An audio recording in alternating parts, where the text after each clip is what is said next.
Hey guys, it's Elisa, and today I have a mid-month review. I am going to go ahead and wrap up the mid-month, let you know what I've read so far. I did notice that I've read 10 books so far, and I'm having a really good hair day, so I decided to go ahead and make a video for you guys.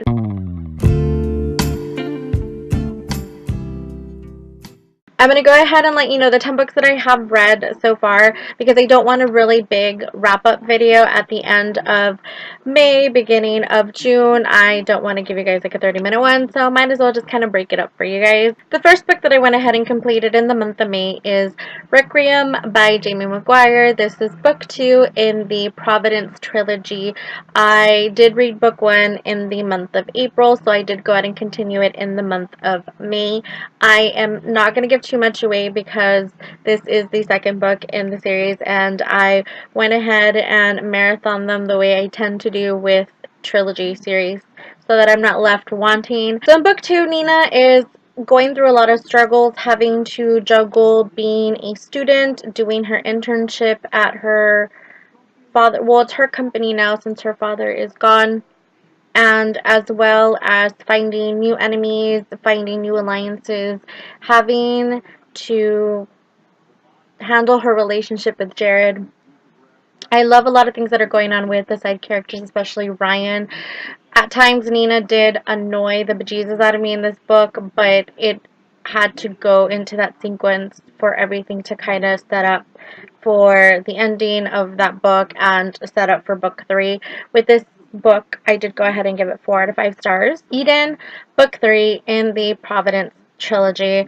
This book for me was the best out of all 3 of them. There was never a dull moment. There was always something happening that I don't want to give away. There was romance, there was action, there was suspense, there was humor.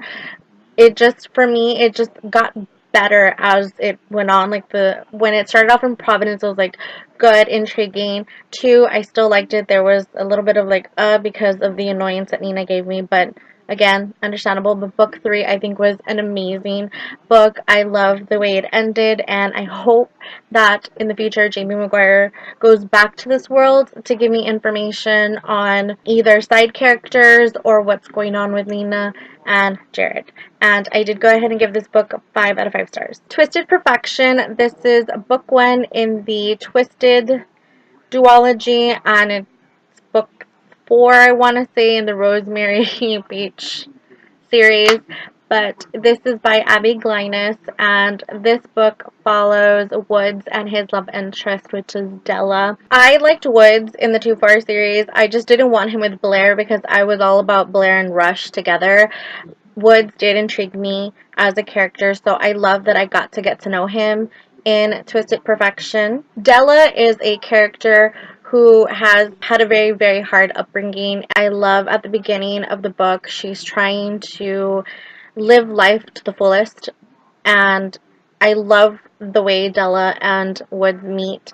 I hated some of the things that she had to go through, like a lot of her certain situations that kind of broke her were so heartbreaking, but it was so endearing that she was trying to still live a happy life. Like, it didn't jade her too much, so I enjoyed that. There was, there's always going to be a rockiness with, the relationship so that it can get to like the happy place.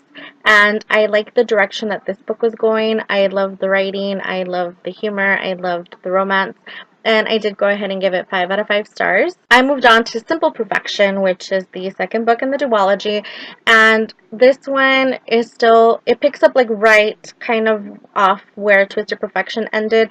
It was such a page turner. There was something very specific that happens in the book towards the end that broke my heart. It had me crying so bad, and I can't believe Abbi Glines did that, and I understand the reason why, because it deals with other side characters and stuff like that, and we'll get a future book about some of that stuff, but I didn't want it to happen, like, at all. I did not want it to happen, and I was so why and shaking my neck. But I like how it kind of switched the roles of Woods and Della, and if you read book one, you know what I'm talking about. But I liked how their relationship wrapped. Like, I like their happy ever after, and I can't wait to see them in future books, and I did give it 5 out of 5 stars. Since reading those 2 books by Abbi Glines, I was still in this Abbi Glines kick, so I went ahead and picked Bad For You, which is book 7 in the Seabreeze series. I read books 1 through 6 in March, if I'm not mistaken, and I was very intrigued about Crit Corbin. You'll see like bits and pieces of him in like books 2 through 5, but he's more in book 6, and he is a man who is the quintessential bad boy who has all these addiction problems, but a lot of it had to do with, you know, having a bad upbringing.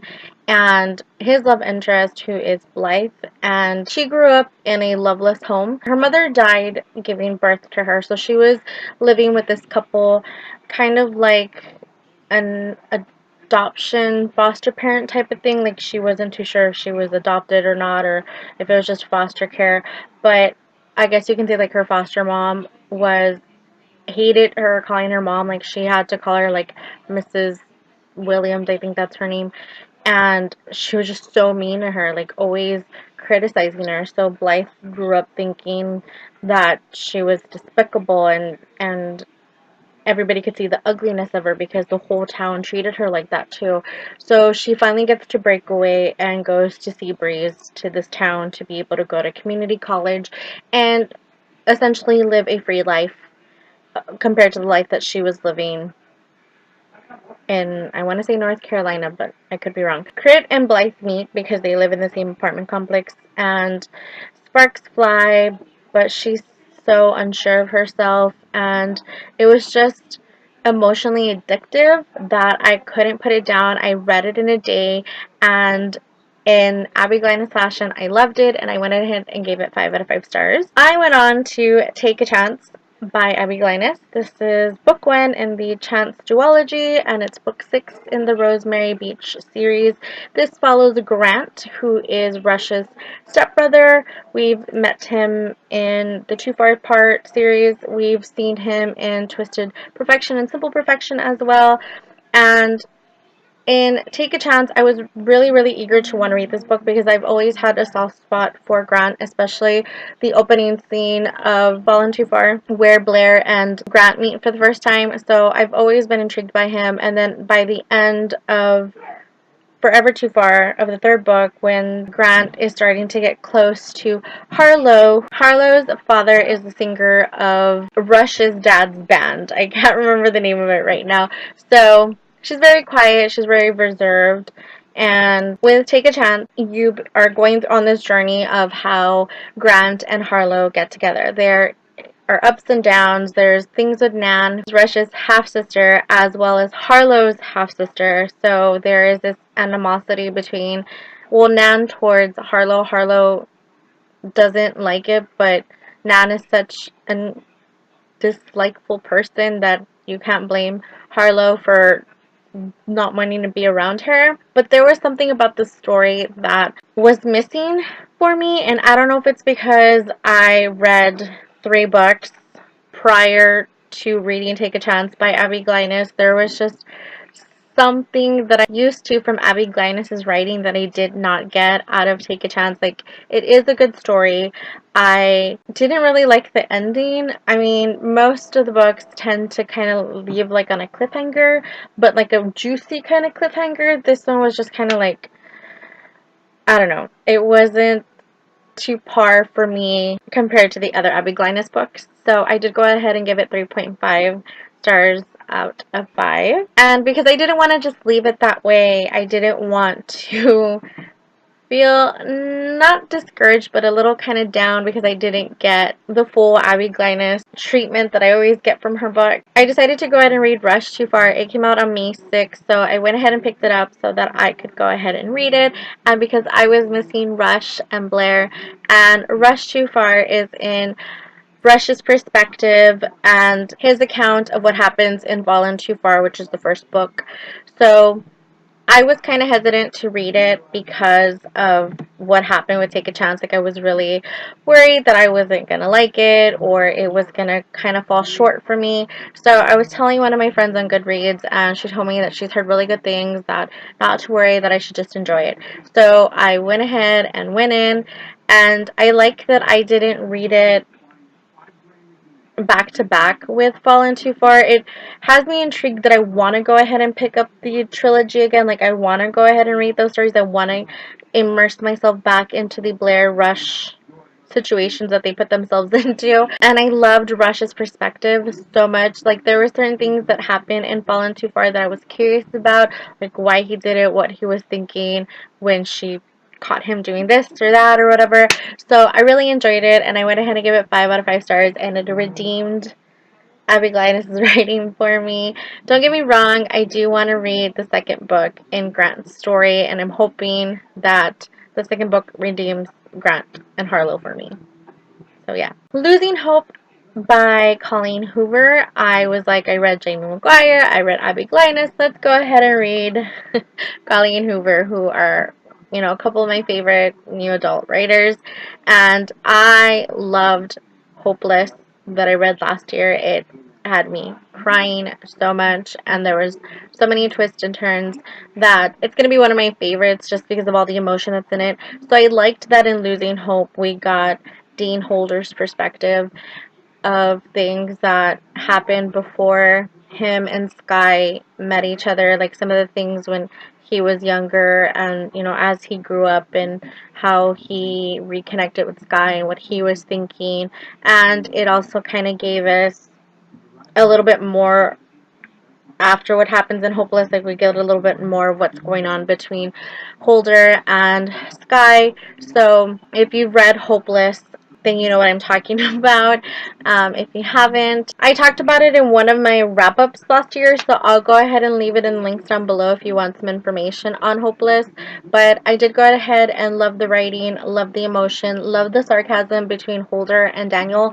I love their friendship, and I went ahead and give it 5 out of 5 stars. Finding Cinderella. This is like a novella in the Hopeless world. It is 2.5, and this novella follows Daniel, who is Holder's best friend, and Six, who is Sky's best friend. Daniel and Six meet for the first time at Sky's house. He's kind of intrigued that he's never met her before, but she's been away in Italy, which we kind of know from Hopeless in the beginning of the book. Like, we know that she's going away to study abroad. It's only about 92 pages, so I don't want to give too much away. It was such a great story. It had me laughing so much. I think Daniel, I love his sarcasm. There's just something about him, and I love the way him and Six's humor like gel so much. So I love that they were a couple that could laugh. It had me swooning. It had me falling in love with Daniel. I liked him as like Holder's like kind of sarcastic, sometimes can be a dick kind of friend in Losing Hope. So I like that I got to see more of a like sensitive side to him in Finding Cinderella, and I went ahead and gave it 5 out of 5 stars. Salvation by Noelle Adams. This is a book that I've been trying to read for a while because it was provided by NetGalley, and I was finally able to sit down and read it. This book follows Diana, who has lived a very pampered life. One day after like a lunch shopping trip, she's going back into work. She's kidnapped by the Albanian crime family, I guess is what you can call it, or gangsters. And it has to do because of her father, some dealing that kind of went bad or something along those lines. She meets Gideon Walker, who is also held prisoner, but because they found out that he's an undercover FBI agent, there's some tragedy that happens and essentially breaks Diana. This book isn't really graphic or anything at all compared to other dark romances that I've read before, and this covers some topics of like rape, and it doesn't get descriptive at all. It's just like in first person, like her recounting what happens in a very like non-graphic way. She gives you that information, but you just feel so bad for her because of where she is mentally while it's happening. So it's more of like where her brain is at, that kind of make makes your heart hurt because you know why she's in that place in her head because of what's going on. It's just her journey of trying to cope and trying to live even though she feels inadequate. She has a difficult way of dealing with her situation. She's very hard on herself. She does extremes to herself. I love how Gideon, after their ordeal, is there for her and trying to be her friend and trying to help her understand that she is not any less of a person because of what has happened to her.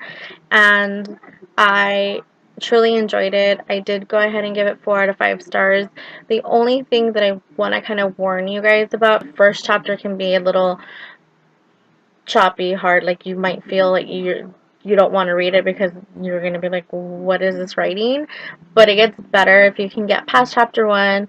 You're going to have an amazing story of brokenness and raw and emotion, and yeah. So these are the 10 books that I've read so far in the month of May.